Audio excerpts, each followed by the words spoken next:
여호와 하나님께서 우리에게 2023년 새해를 허락하셨습니다. 올 한 해도 하나님께서 여러분에게 큰 은혜와 평강을 주시기를 간절한 마음으로 소망합니다. 여러분의 가정에 큰 은혜를 주셔서 날마다 감사와 찬양이 넘치는 가정이 되실 수 있기를 간절히 소망합니다. 여러분의 사랑하는 자녀들, 손자, 손녀들에게 큰 은혜 주셔서 그들로 말미암아 날마다 하나님께 감사할 일이 많을 수 있기를 진심으로 하나님 앞에 소망하고 기도합니다. 우리가 살아온 2022년 한 해는 너무도 힘들고 어려웠던 한 해였습니다. 우리는 아직도 마스크를 벗어 던지지 못하고 이렇게 예배 중에도 마스크를 쓰고 있습니다. 우리 중 어떤 분들은 코로나 바이러스에 감염돼서 큰 고통을 당해야 했고 아직도 그 후유증으로 고생하는 분들도 많이 계실 줄 압니다. 더욱더 큰 아픔은 코로나로 말미암아 사랑하는 가족을 먼저 하나님 앞으로 보낸 가정도 있을 터인데 하나님께서 여러분의 아픈 마음을 어루만지시고 위로하시기를 진실로 원합니다.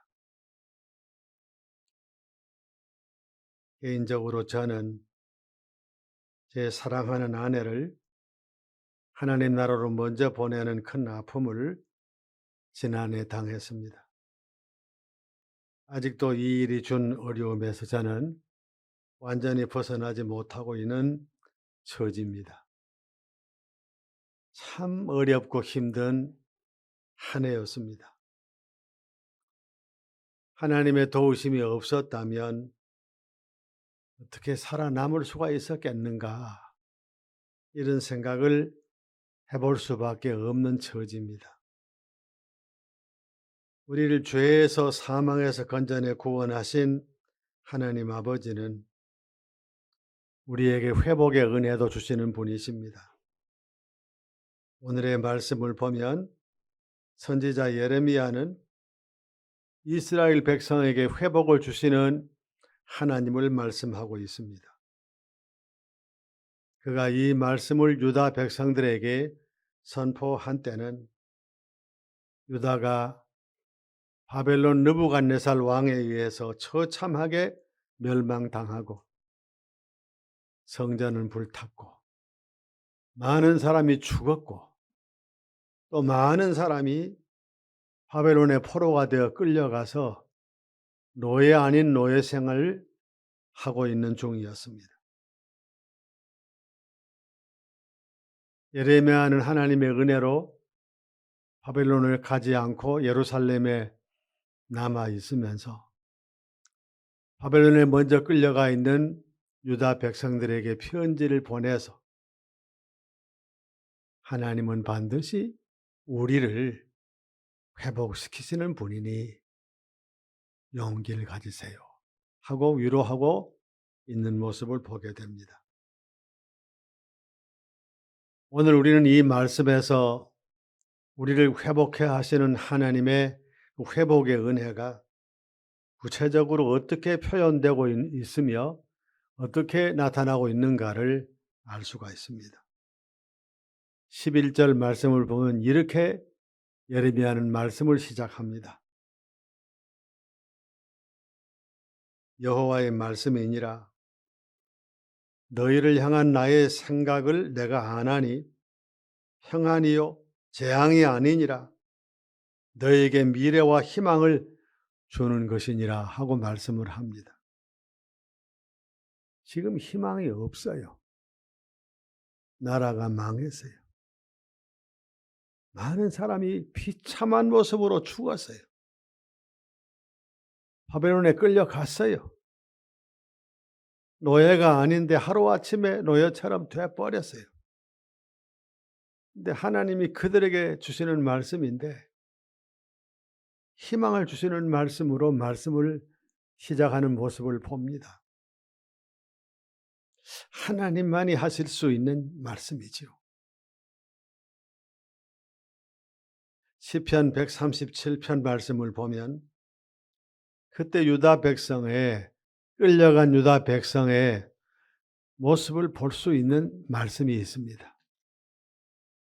우리가 바벨론의 여러 강변 거기에 앉아서 시온을 기억하며 울었도다.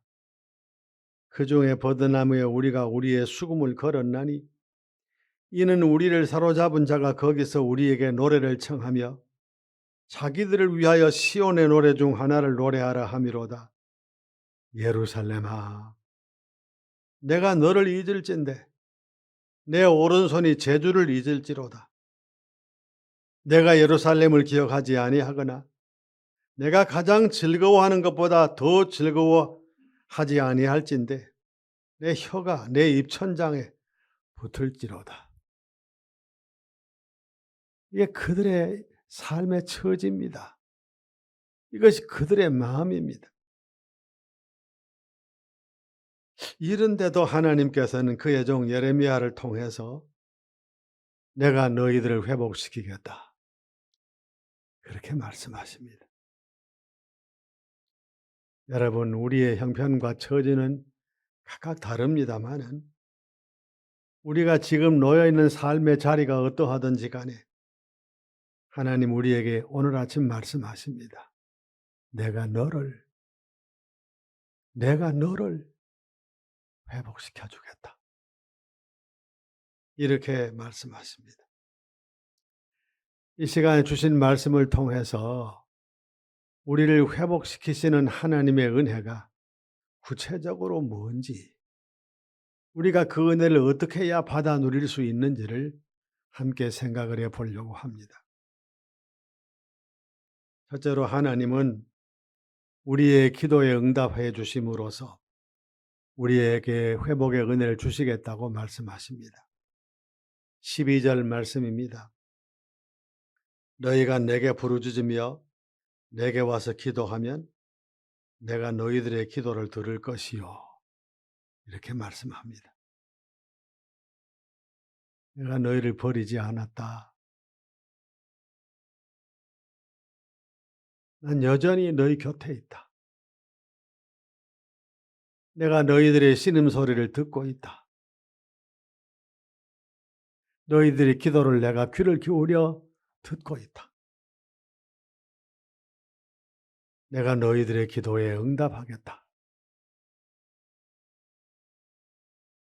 이렇게 하나님께서는 회복을 약속하십니다. 기도는 아무나 할 수 있지만 그러나 아무나 하는 것은 아닙니다. 하나님을 믿고 의지하고 하나님께 소망을 두는 사람이 기도할 수 있습니다. 기도는 하나님 믿는 사람이 할 수 있는 특권입니다. 기도는 독백이 아닙니다. 분명히 하나님께 말씀을 드리는 것이고 하나님께서는 우리의 기도를 귀를 기울여 들으시고 응답하시기 때문에 기도는 독백일 수가 없습니다. 여러분, 이것을 분명히 기억하시기 바랍니다. 하나님의 회복의 은혜는 기도하는 사람에게 임한다는 사실입니다. 하나님께서 나라가 멸망당하고 포로로 끌려와 바벨론 여러 강변에서 시온을 기억하면서 눈물로 하루하루를 보내고 있는 그의 백성에게 말씀하십니다. 기도해라. 낙심하지 말고 절망하지 말고 내게 기도해라. 내가 너희들의 기도를 듣겠다. 너희들의 소원을 이루겠다. 그렇게 하나님이 말씀하십니다. 우리는 다 약해서 내남 없이 너무도 절망스러운 처지에 떨어지고 나면 일어나 하나님을 바라보기도 쉽지 않고 기도하는 일조차 쉽지 않음이 사실입니다. 이사야 40장 27절 말씀에 하나님께서 이렇게 말씀하십니다.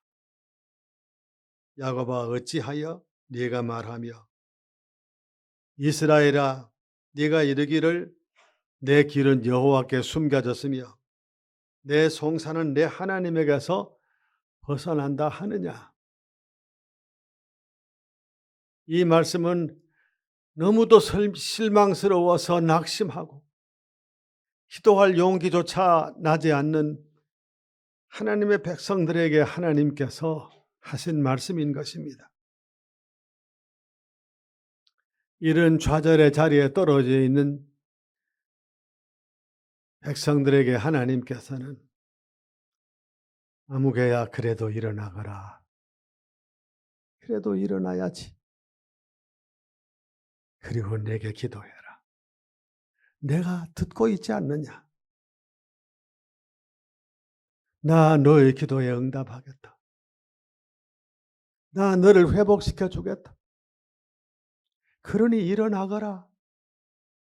그러니 기도해라. 그렇게 말씀하십니다.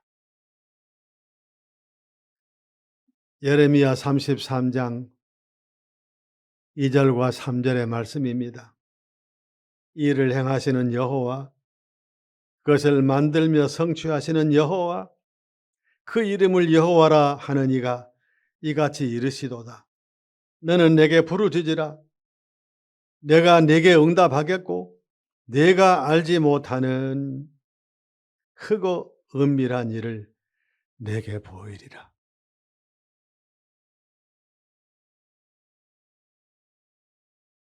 기도하면 크고 은밀한 일을 이루어 우리에게 보이리라고 말씀했어요.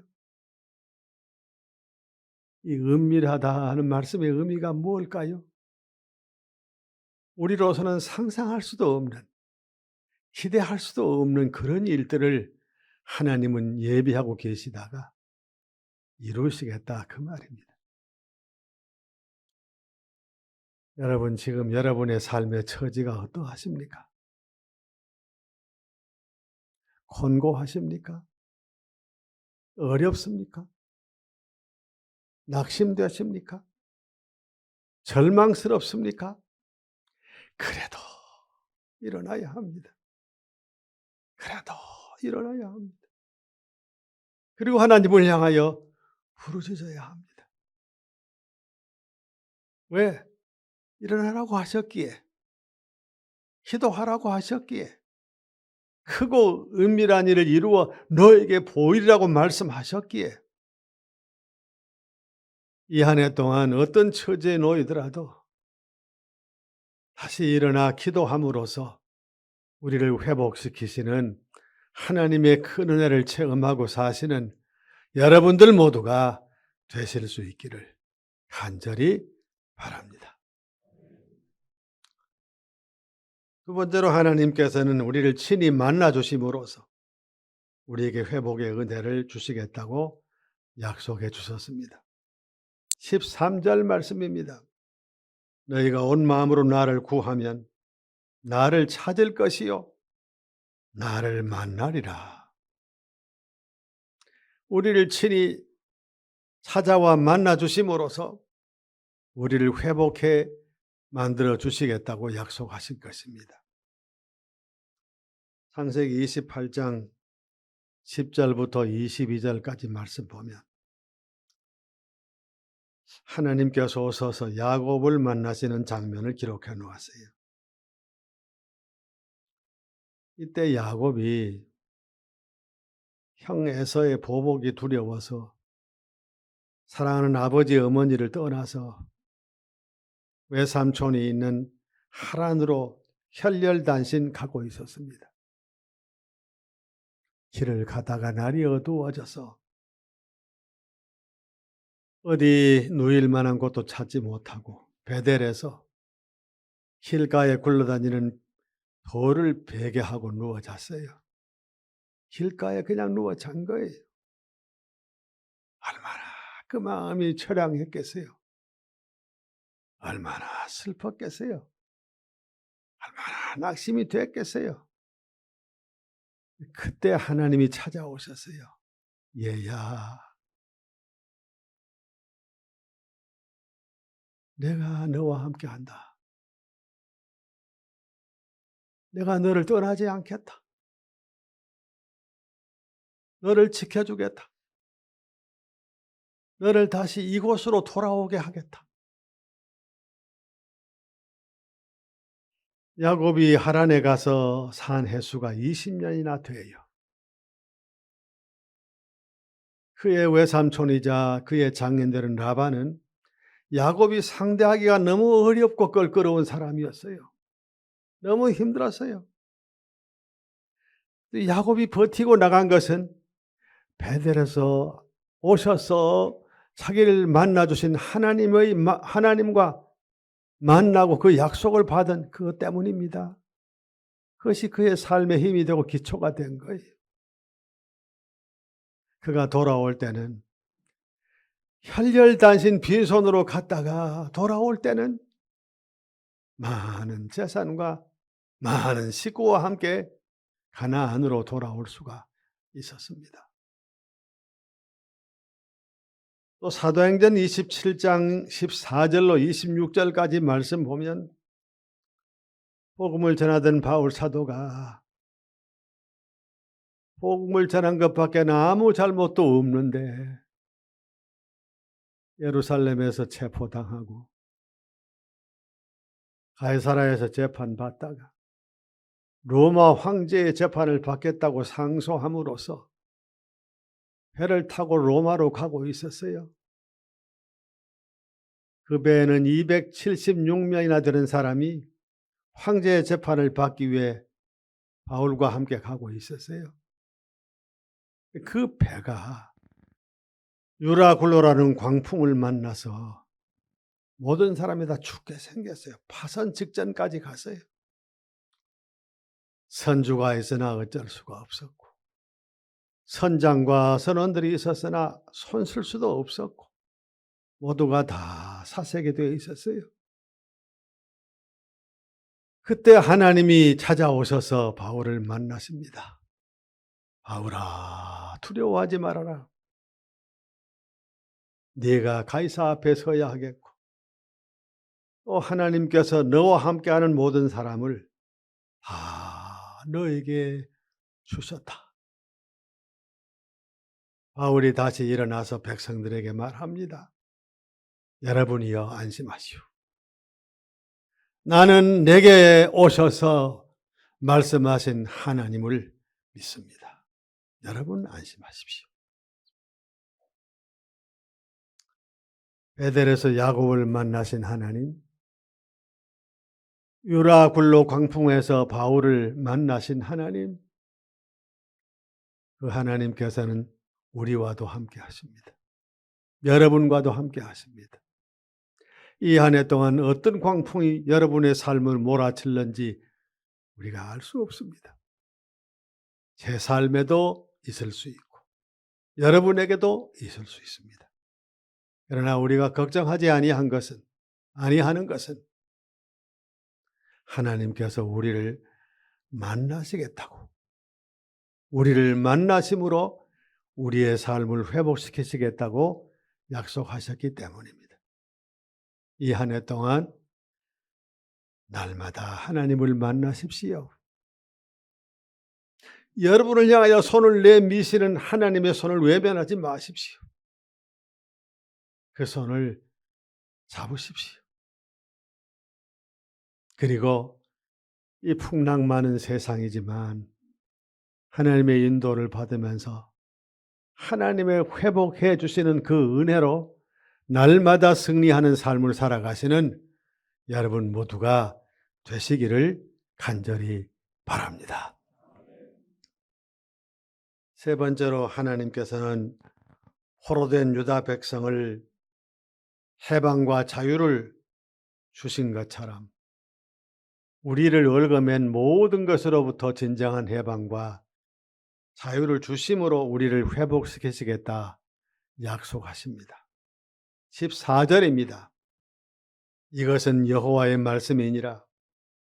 나는 너희들을 만날 것이며 너희를 포로된 중에서 돌아오게 하되 내가 쫓아보내 어떤 나라들과 모든 곳에서 모아 사로잡혀 떠났던 그곳으로 돌아오게 하리라. 이것은 여호와의 말씀이니라. 여러분, 요 한 문장 이것은 여호와의 말씀이니라로 시작하고 이것은 여호와의 말씀이니라로 말씀을 마칩니다. 왜 두 번씩이나 이렇게 말씀했을까요? 그 이유가 어디 있을까요? 나라가 비참하게 망하고 성전이 불타고 많은 사람이 죽고 포로로 끌려가서 있어야 될 날이 70년이나 바벨론에 있어야 돼요. 사람의 생각으로는 회복할 수가 없어요. 다시 자유를 얻을 수가 없어요. 근데 하나님이 해방과 자유를 주겠다고 말씀하시면서 이걸 잘 믿기가 어려우니, 이런 소망을 갖기가 정말로 힘드니 이것은 여호와의 말씀이니라로 시작하시고 말씀을 마치시면서 또 이것은 여호와의 말씀이니라 하고 말씀하십니다. 모든 사람이 이러저러한 사슬에 매여 있어요.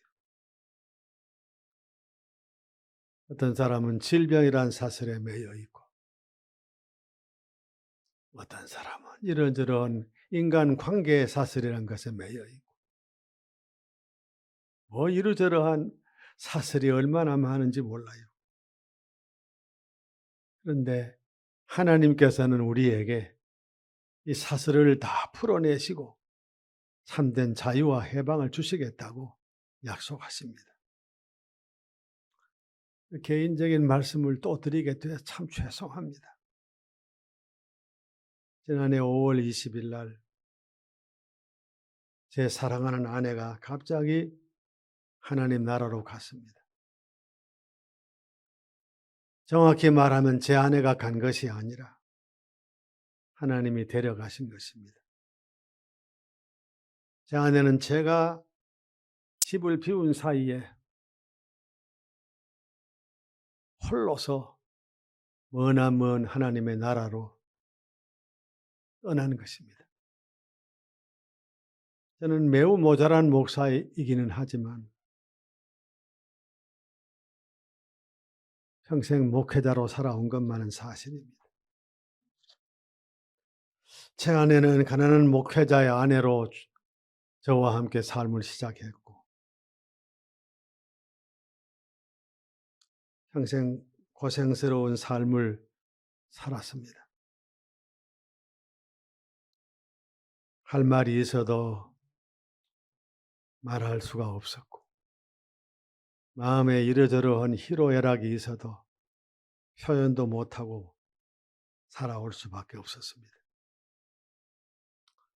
저와 같이 54년 동안 살았는데 단 한 번도 자기의 이런 삶을 불평하거나 원망한 일은 없었습니다. 하나님은 이런 제 아내를 저도 없는 사이에 데려가셨습니다. 전 오랫동안 하나님 앞에 배들듯이 말씀을 드렸습니다. 하나님, 생명의 주인이 당신이시니 데려가시는 일을 제가 어떻게 하겠습니까? 그런데 꼭 이래야만 하셨습니까? 이런 방법밖에 없었습니까? 하나님, 너무하신 것 아니십니까? 어떻게 저와 제 아내에게 이렇게 가혹하실 수가 있었습니까? 전 이렇게 여러 달 동안 하나님 앞에 해들듯이 기도했습니다. 전 도저히 주신 이도 여호와시요 취하여 가신 이도 여호와시니 여호와의 이름이 찬양을 받으실지니이다라는 고백을 할 수가 없었습니다. 참 못난 목사이지요. 전 그랬습니다. 저는 새해를 맞이하면서 진정으로 소망한 게 있습니다. 이런 마음에서 자유하고 싶습니다. 이런 마음에서 해방되고 싶습니다. 저도 욥처럼 주신 이도 여호와시요 취하신 이도 여호와시오니 여호와 이름이 찬양을 받으시옵소서라고 고백하고 싶습니다. 제 개인적인 말씀드려 참 죄송합니다. 다시는 이런 말씀 드리지 않겠습니다. 우리는 영적으로나 육신적으로 이러저러한 일로 많은 사슬에 매여 있기 쉽습니다. 하나님은 우리를 이 모든 사슬에서 풀어 자유와 해방을 주시겠다 약속하셨습니다. 2023년 새해 제가 간절히 하나님 앞에 소망을 하듯이 여러분도 하나님을 향하여 소망을 가지십시오. 모든 우리를 얽어맨 것으로부터 진정한 자유를 얻고 진정한 해방을 얻고 그리고 하나님을 찬양하고 하나님께 감사드리고 하나님께 영광 돌리는 그런 회복의 삶을 사시는 여러분 모두가 되실 수 있기를 간절히 바랍니다. 말씀을 마치면서 하나님의 말씀 한 구절을 소개합니다. 요한복음 16장 33절입니다. 세상에서는 너희가 환난을 당하나 담대하라. 내가 세상을 이기었노라. 세상을 이기신 우리 주님께서 여러분과 함께 하시기를 바랍니다. 여러분과 함께 하실 줄로 믿습니다. 기도하십시다.